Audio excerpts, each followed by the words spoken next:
Assalamu alaikum, my dear students. Hope you all will be in good health. I'm your English teacher. Let's start our today's class. Open your English language textbook. Open page number 15.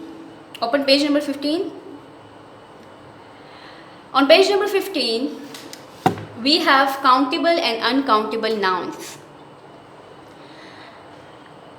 Nouns can be countable and uncountable. Countable means which you can count, okay, and uncountable means which you cannot count. Countable nouns refer to things that can be counted. For example, pencils, books, apples, flowers. You can count them very easily. Like if I ask you how many flowers are there in a vase, you can tell me. Or I ask you how many books are there in the shelf, you can simply count them and you can tell me. So countable nouns refer to things that can be counted, which we can count.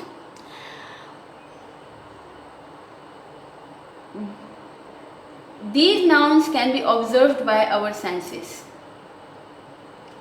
We can observe these by our senses. We can look at them and we can just count them. Uncountable nouns cannot be counted. Uncountable are those nouns which cannot be counted. For example, if I ask you about milk, how much milk is in the glass? You cannot count. You cannot say 5 milk or you cannot say 6 milk. You can just tell me that there is little milk in the glass or there is too much milk in the glass. But you cannot count it. Or you cannot count rice. You cannot count salt. You cannot count sugar. You cannot count coffee. Okay? Or you cannot count oil. So all those nouns which we cannot count, they are known as uncountable nouns. And the nouns which we can count, they are known as countable nouns. Understand? Now let's do exercise B.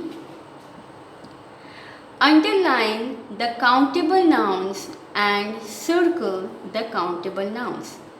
We have to circle the countable nouns and we have to underline the uncountable nouns. Now the first is milk. Now tell me that can we count milk? No, we cannot count milk.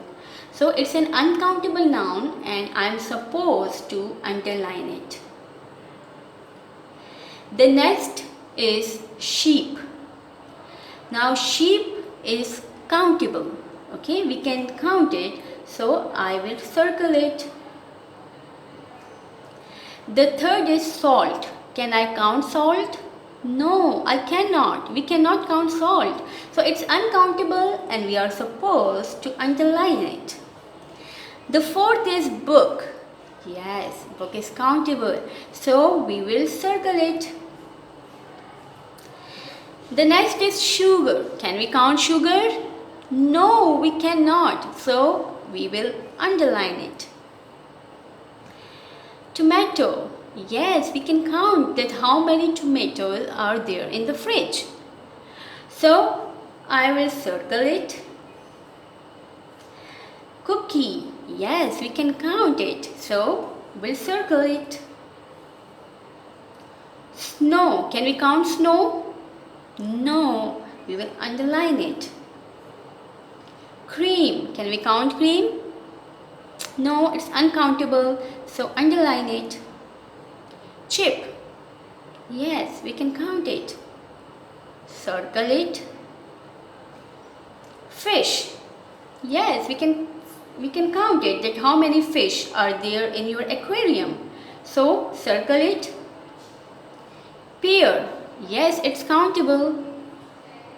Circle it. The next is tea. Can we count it? No, we cannot count it, so underline it. Okay, the next is money. We cannot count it, so it is an uncountable noun. Underline it. Oil. Uncountable, we cannot count it. Flower, countable, circle it. Lemon, it's countable, circle it. Juice, uncountable, underline. Cup, countable. We can easily say how many cups are there in the tray or in the showcase or in the kitchen. We can simply. So, it's countable, you have to circle it. Meat, no, it's uncountable. Underline it. Chocolate, yes, it's countable. Okay, so circle it. Cherry, it's countable. Circle it. Butter, it's not countable. Underline it. Cake, it's countable. Circle it. Onion, yes, it's countable. Circle it. Coffee, coffee is not countable. So what we have to do? We have to underline it. Cheese, uncountable. Rice, uncountable. Chair, countable. Chair is countable.